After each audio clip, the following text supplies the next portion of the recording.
오늘은 데이비드 포스터 월러스라는 미국의 한 작가에 대해서 좀 소개하면서 말씀을 시작하려고 합니다. 저 사람입니다. 생긴 거는 조금 히피처럼 생겼는데 꽤 주목을 받은 작가입니다.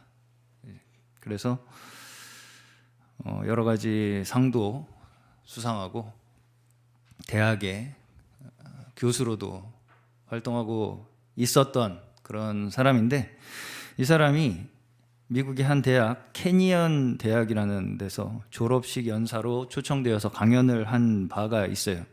그런데 이 강연이 많은 사람들에게 큰 인상을 주게 되면서 우리나라에서는 책으로까지 출판이 됩니다. 그 강연의 내용이 이것은 무리다라는 제목인데, 그렇게 크게 중요한 책은 아니고요. 그럼에도 불구하고 제가 이 사람은 확실히 신앙을 가진 사람은 아니었습니다. 그럼에도 불구하고 그 생각이 굉장히 그 인간의 본질을 일반적인 시각에서 접근할 수 있도록 좀 도와줄 수 있겠다 싶어서 제가 짬을 내어서 읽어보았습니다. 그래서 일부분 제가 좀 인상적이었던 부분을 인용을 해서 읽어드려 보겠습니다. 사람은 누구나 무엇을 믿습니다. 우리는 그저 무엇을 믿고 숭배하느냐를 선택할 뿐입니다. 만일 돈이나 물질을 믿는다면, 그래서 그것이 우리 인생의 진정한 의미를 만들고 있다면 더는 필요 없다는 충족감은 결코 가질 수 없을 것입니다. 자기 자신의 외모를 중시하는 사람은 자신이 항상 못생긴 것 같은 느낌에 사로잡힌 채 삽니다. 그래서 시간과 나이의 흔적이 보이기 시작하면 최종적으로 땅속에 묻히기도 전에 100만 번씩 죽었다 깨어납니다. 어떤 면에서 우리는 모두 이것을 이미 알고 있습니다. 신화, 속담, 또 틀에 박힌 문구, 경구, 우화 등 모든 유명한 이야기의 뼈대를 이루는 사실들이 바로 이러한 것들이니까요. 권력을 숭배하는 사람은 자신이 약하다는 두려움에 가득 찬 인생을 살게 되며, 그 두려움을 물리치기 위하여 타인에게 행사할 힘을 점점 더 필요로 하게 됩니다. 자신의 지성을 믿고 똑똑한 사람으로 보이고 싶어하는 사람은 종국에는 자신이 어리석은 협잡꾼인 것 같은 생각에 사로잡혀 항상 누군가에게 이를 들킬 것만 같은 두려움 속에 살게 됩니다. 그런데 이러한 숭배 행위가 무의식 속에서 이루어진다는 것이 문제입니다. 이것이 우리 인간이 가지고 있는 디폴트 세팅이라는 것입니다. 그리고 이러한 방식의 숭배는 시간이 갈수록 빠져들어가게 만들고, 자신이 무엇을 보고 어떤 가치관으로 사물을 판단하는지에 대한 선택의 범위가 점점 더 좁아지는데도 정작 본인은 그러고 있다는 것조차 온전히 깨닫지 못하게 만듭니다. 라는 내용으로 쭉 연설을 한 내용입니다. 그러면서 그는 우리가 진정한 자유를 찾는 길은 이런 우리가 무의식적으로 선택할 수밖에 없게 만드는 그렇게 이루어지는 것들을 우리의 깨어있는 의식으로서 선택하고자 하는 데서 진정한 자유가 이루어진다, 이렇게 얘기를 하고 있어요.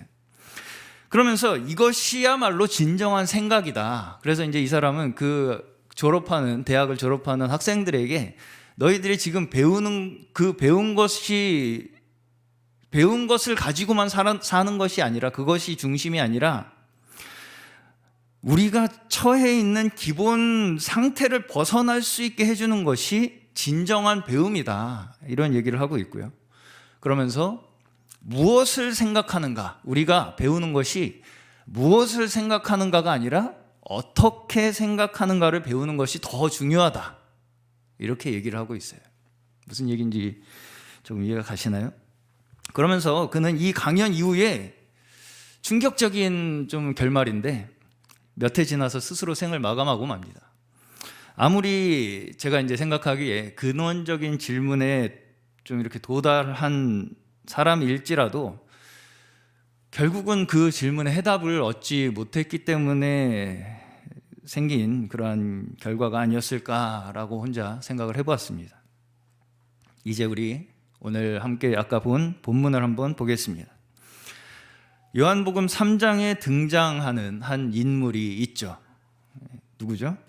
니고데모라고 하는 사람입니다.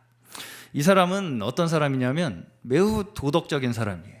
그리고 사회적으로 여기 보시면 유대인의 지도자라고 이야기를 하고 있습니다. 그리고 바로 그 다음에 4장에서 누가 나옵니까? 저번 주에 우리 감독 목사님께서 자세히 설명해 주신 사마리아 여인이 등장합니다. 이 여자는 어떤 사람입니까? 사회적, 종교적, 도덕적으로 완전히 소외되어 있는 사람이에요. 네. 소위 이제 요새 말로 니고데모 같은 사람을 제가 이제 오늘 제목을 인사이더의 구원이라고 이렇게 지었는데, 니고데모 같은 사람을 뭐라고 부르냐면 인싸라고 표현을 합니다. 인사이더를 줄인 말이죠. 그리고 사마리아 여인 같은 사람을 뭐라고 부르냐면 아싸라고 부릅니다. 아웃사이더의 줄임말이에요. 그래서 우리 이 두 사람의 인물을 표면적으로 보기에 어떤 공통점을 가지고 있다라고 우리가 생각하기가 쉽지 않죠. 네. 너무 다른 환경과 사회적 위치에 있는 두 사람이기 때문입니다. 그럼에도 불구하고 요한복음에서 이 두 이야기가 연속적으로 기록되어 있다는 것이 저는 결코 우연히 이루어진 것은 아닐 것이다라고 생각합니다. 두 사례가 나열된 것에서 무엇이 보이십니까? 극단적으로 다른 두 부류의 사람이 대조되는 것 같은 느낌이 들죠. 일반적으로 우리는 양극단을 비교함으로써 무슨 결과를 얻기를 원하냐면 보편적인 원칙을 유추해내려고 합니다. 예를 들면 재벌이 있어요.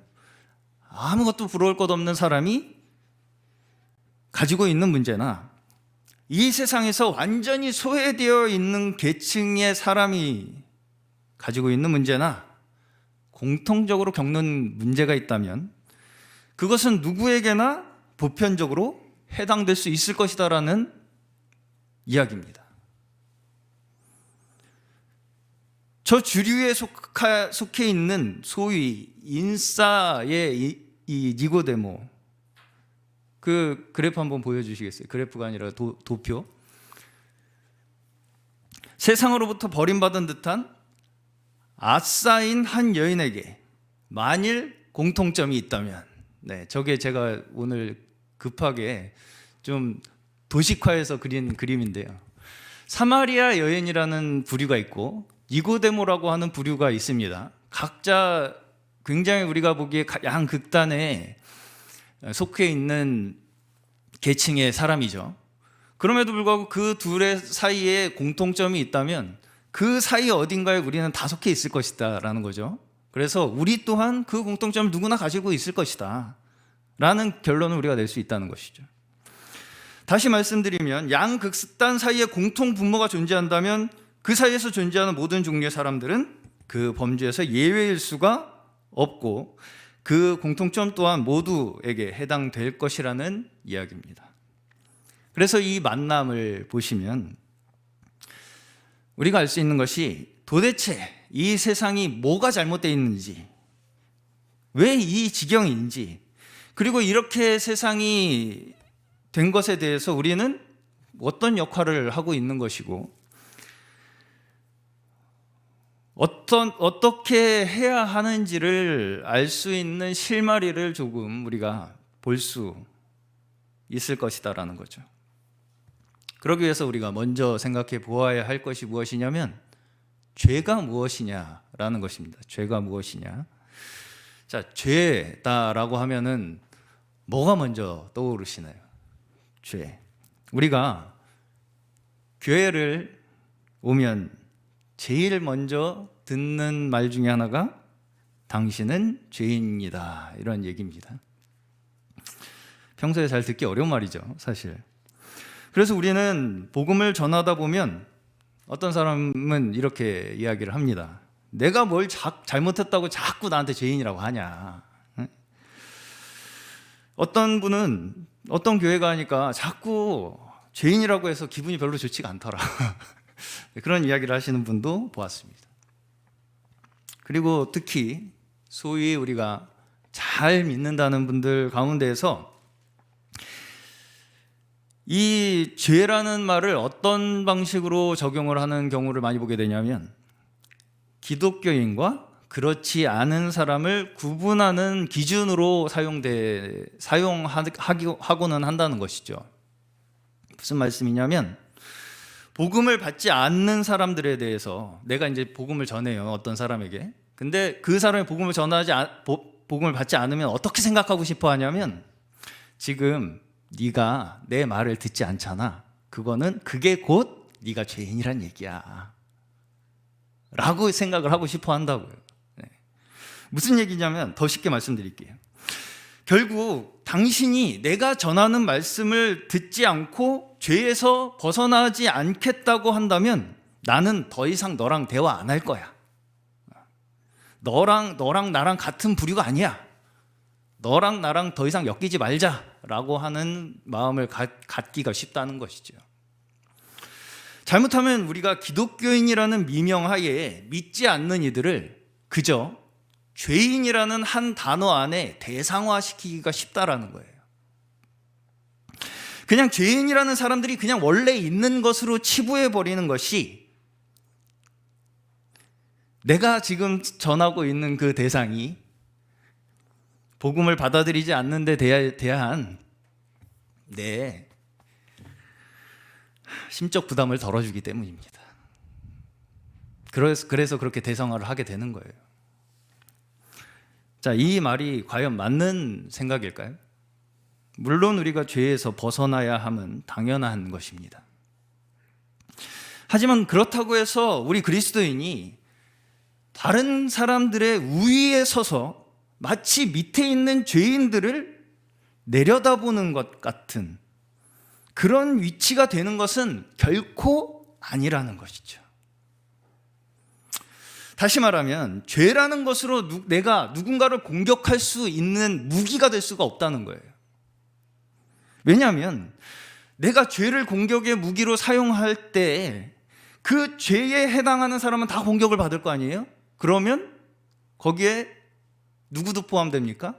나도 포함됩니다. 결국은 자폭하는 거예요. 나도 공격하는 거예요. 그것은 바로 그것이 죄 없는 자가 돌로 치라는 주님의 말씀이 이것을 두고 하는 말씀입니다. 우리는 죄라는 개념조차 우리가 생각하고 싶은 그 한계 속에서 쉽게 단정짓고 싶어 한다는 것이죠.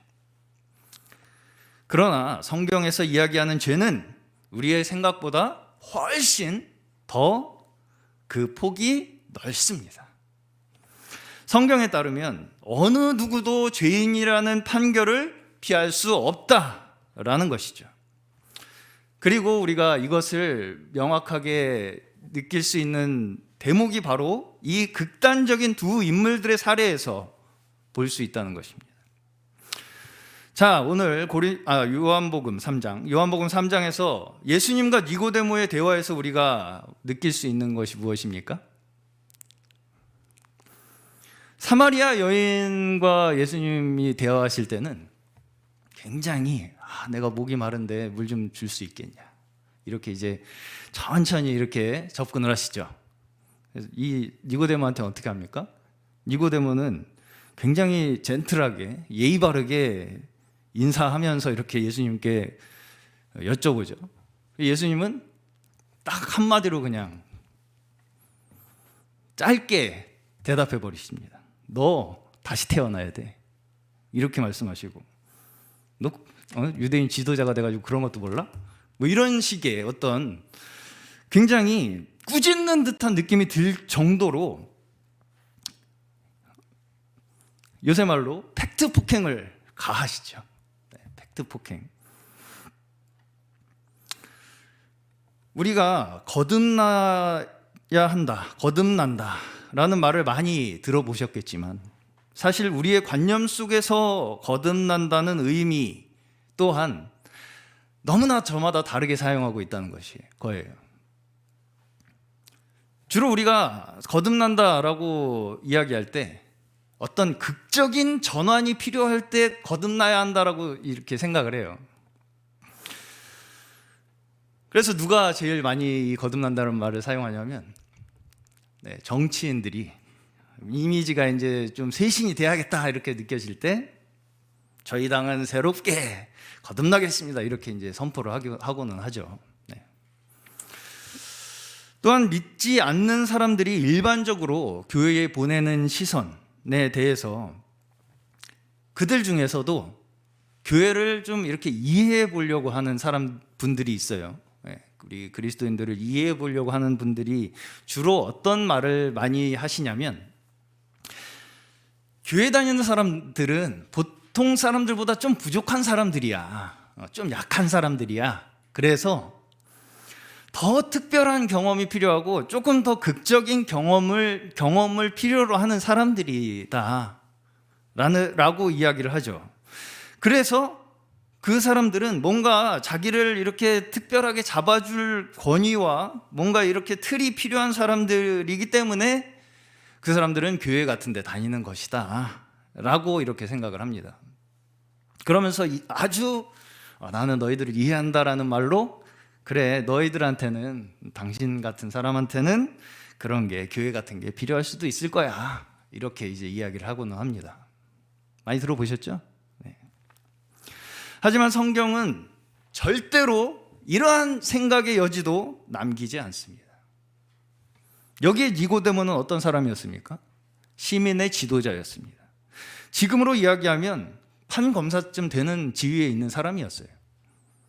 그리고 경건하고 성공적인 인생 가도를 달리고 있는 것처럼 보이는 대표적인 인물입니다. 누가 봐도 누가 그렇게 이 사람이 나약해서 뭔가 의지하는 사람처럼 보이지 않습니다. 오히려 많은 사람들이 그를 의지하고 따랐을 것입니다. 그래서 일반적인 시선에서, 일반적인 기준에서 이 니고데모라는 사람을 봤을 때 당신은 거듭나야 한다라고 생각하기 쉽지 않습니다. 어려운 사람입니다. 거기에다가 유대인의 지도자쯤 되는 인물이 정규 교육도 받지 않은 젊은 예수님을 보고 라삐어라고 부르는 것은 비교적 이 사람이 또 마음도 굉장히 개방적인 마음을 가진 사람이라는 걸 우리가 미루어 알 수가 있어요. 겸손하고 개방적인 사고를 가진 사람이었다는 걸 짐작할 수 있다는 것입니다. 그래서 우리는 일반적으로 거듭나는 경험 같은 것은 누가 해야 된다고 생각합니까? 사마리아 여자 같은 사람들이 해야 된다고 생각해요. 밑바닥을 사는 사람들에게 필요하다고 생각한다는 것이죠. 실제로 우리가 사마리아 여인은 깊이 우리가 그 사람에 대한 어떤 심층적인 연구를 하지 않아도 뭐가 문제인지 금방 알 수 있습니다. 그렇죠? 그런데 이 사람은 문제가 뭔지 사마리아 여인처럼 금방 우리가 파악하기가 쉽지 않습니다. 그런데 예수님은 이 니고데모에게 한마디로 일축해버리시죠. 너는 거듭나야 돼 라고 일축해버리십니다. 지금 예수님께서 뭐라고 말씀하시는 거냐면, 사회 지도층인 니고데모와 사회의 가장 밑바닥에서 버림받은 사마리아 여인이나 다 너나 똑같아 라고 이야기하고 계신다는 것이죠. 여기에서 우리가 죄의 근원에 대해서 깊이 더 생각해 보아야 할 필요가 있다는 것입니다. 본문에서 우리는 왜 니고데모가 그런 취급을 받아야 하는지 잘 이해가 가지 않습니다. 오히려 예수님이 뜬금없게 느껴질 정도예요. 왜 이렇게 공격적이시지? 라고 느껴질 정도입니다. 뭔가 니고데모가 눈을 좀 잘못 떴나? 왜 이렇게 느껴질 정도로, 왜 그렇게 예수님께서 반응을 하셨는지에 대해서 우리가 잘 이해하기가 쉽지가 않아요. 자, 우리가 많은 사람들이 어떻게 생각합니까? 그냥 착하게 살면 되는 거 아니냐, 뭐 꼭 하나님을 믿어야 되냐, 그냥 착하게 사는 게 중요한 거 아니냐 이렇게 이야기를 하고는 합니다. 과연 착하게 살면 될까요? 그러면 얼마나 어디까지 착해야 합니까? 자, 제가 한 가지 예를 들어드리겠습니다. 어느 과부가 있습니다. 어느 과부가 아들을 두었는데 그 아들을 잘 교육시켜서 착하고 선한 일을 많이 하는 사람이 되었습니다. 그 아들이. 그런데 이 아들이 성장해서 사회로 나가서는 다시는 그 어머니와 연락도 하지 않고 연을 끊고 산다라고 한다면 이 아들은 선하다고 말할 수 있습니까? 어떻게 생각하세요? 선하다고 말할 수 있나요? 아마 그놈은 키워놨더니 지 잘난 줄 알고 사네 라는 욕을 먹지 않으면 다행일 것이죠. 여기서 제가 말씀드리는 것은 우리의 선함이라는 것이 그저 어떤 조건을 지키고 사는 것을 넘어서는 것이어야 한다는 것입니다. 근본적으로 우리의 선함의 이 근원에는 사랑과 믿음의 관계가 선행되어야 한다는 것이죠. 비록 내가 나 스스로 나에 대해서 나는 문제가 없는 사람이야 라고 느껴질지라도 거기에 하나님에 대한 태도의 변화가 없다면 우리는 결국 니고데모나 사마리아 여자나 다 결국은 똑같은 사람들이라는 것입니다. 이 말은 거리에 소외되고 그야말로 외적으로 그 사람의 죄가 드러난 사람이나 니고데모와 같이 도덕적이고 사회적인 지위로 자신감에 아주 차 있는 그런 사람이나 너나 나나 할 것 없이 다 원점에서 시작해야 된다는 거예요. 주님 외에 우리가 추구하는 것들은 그 어떤 것도 우리를 만족시켜 주지 않습니다. 그런데 문제는 뭐냐면 그럼에도 불구하고 이러한 것들이 끝없이 우리를 자신을 갈구하고 숭배하게 만든다는데 그 문제가 있습니다. 아까 그 인용했던 그 작가의 말처럼 뭔가를 원하면 원할수록 그것이 부족함을 더 느끼게 된다는 거예요. 공감하시죠? 네. 그렇다면 어떻게 주님께서는 이런 말씀을 하실 수 있으셨을까요? 바로 서두에서 이야기했던 죄에 대한 관점의 문제에서 이 모든 것들이 시작하는 것입니다. 어떻게 죄를 우리가 볼 것이냐라는 문제이죠. 이제 우리가 가지고 있었던 기존의 입장을 좀 내려놓고 우리가 이제까지 가지고 있었던 사회적인 관념을 내려놓고 니고데모라는 사람을 우리가 다시 보면 이제는 예수님의 전략이 너무나 그 사람에게 맞춤식 전략이었다는 것을 아실 수 있으실 것입니다. 자, 물론 그는 해답을 찾기 위해 주님을 찾아왔습니다. 그러나 여전히 자신이 이제까지 했던 경험과 그것을 바탕으로 한 자신의 경험을 바탕으로 한 그 자기가 가지고 있는 생각의 틀에서 여전히 벗어나지 못한 채로 그저 거기에 머물러서 오히려 생각의 폭이 점점 좁아지고 있는 삶을 살아가고 있는 그런 상태였던 것이죠. 그나마 사마리아 여인은 그래도 자기가 사회적으로 소외되어 있고 좀 문제가 있다라는 것을 어느 정도는 자각을 하고 있었기 때문에 비교적 이 대화가 순탄하게 흘러갈 수 있었지 않았을까라고 생각이 들었습니다. 물론 그럼에도 이 사마리아 여인조차 이런저런 자기만의 논리와 지식을 앞세웠죠. 쉽지 않습니다. 그 누구도. 하물며 니고데모와 같은 사람은 어땠을까요? 유대교의 지도자로 인정받기 위해서 얼마나 혹독한 자기 절제와 노력과 열심히 그 사람에게 있었을 것이며 도덕적으로 벗어나지 않기 위해서 얼마나 노력했겠습니까?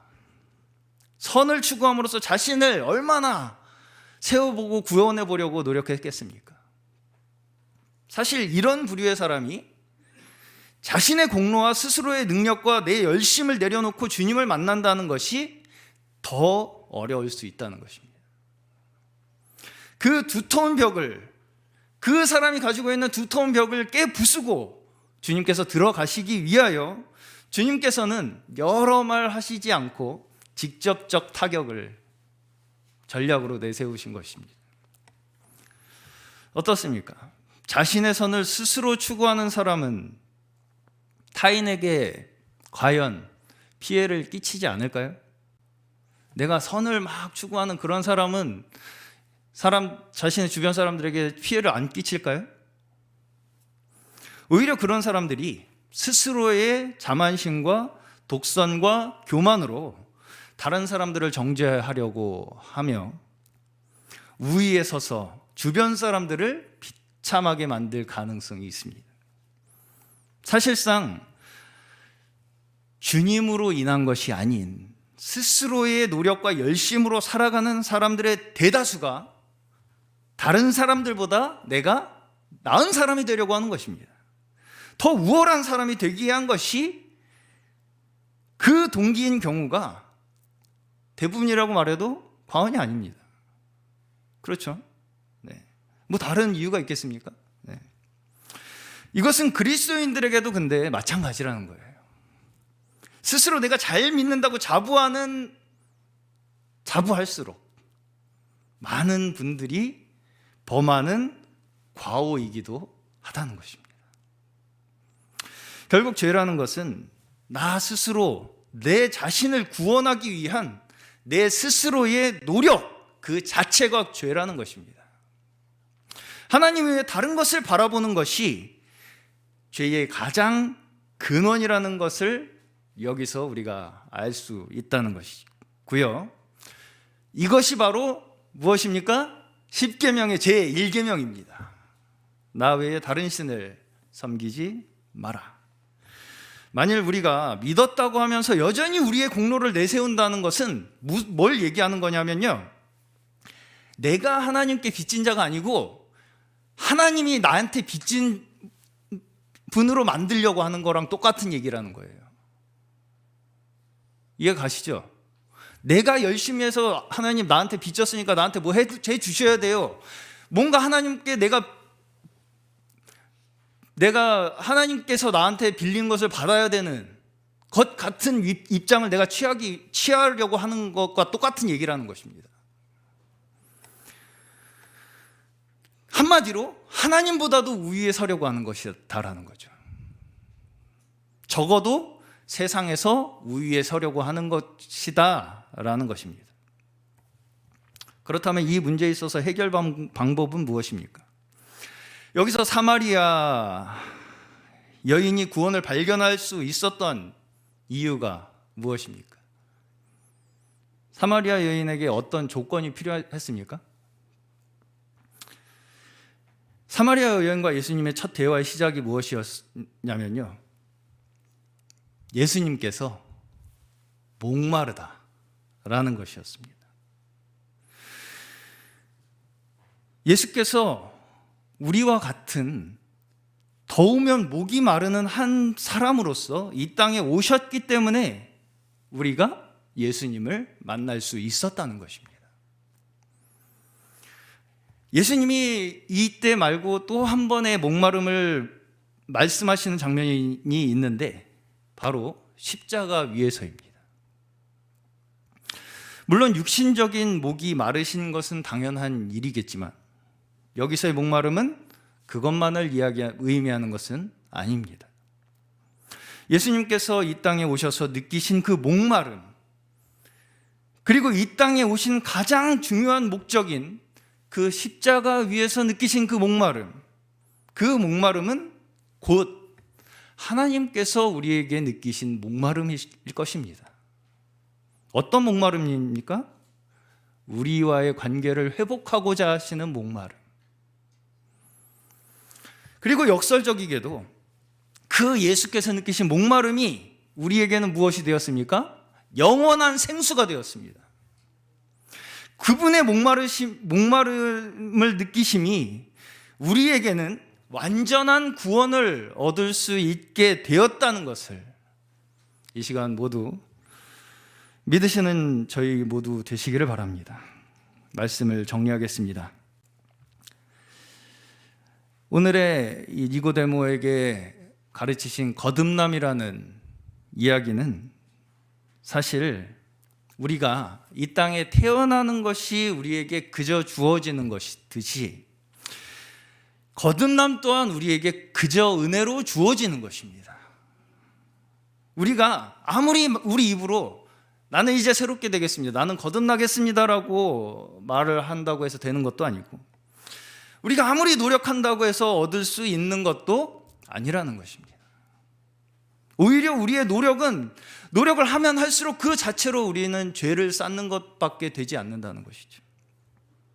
오직 주께서 베푸신 그 구원이 우리에게 은혜로 주어졌음을 믿고 기뻐하는 자들에게 이 거듭남은 이루어질 줄로 믿습니다. 서두에서 말씀드린 우리의 기본 설정, 디폴트 세팅으로 말미암아서 우리가 본능대로 끌려갈 수밖에 없는 이 숭배의 대상들, 이것에서 해방되는 것이야말로 우리가 가질 수 있는 진정한 자유라는 거예요. 거듭남을 통해서만이 우리는 이 진정한 자유를 얻을 수 있게 되는 것입니다. 이것은 어느 누구에게나, 엘리트층에 속한 자나 버림받은 자나 그 가운데 속한 모든 사람에게 똑같이 내려지는 은혜의 복음임을 믿으시는 여러분 되시기 바랍니다. 저희 모두가 오늘 예수님께서 베푸신 이 복음의 은혜를 깨달아서 우리 스스로의 힘으로 노력하는 그 모든 죄의 짐에서 해방되어서 진정한 복음 안에서의 은혜로 받은 자유 안에 살아가시는 저와 여러분 되시기를 주님의 이름으로 축원합니다.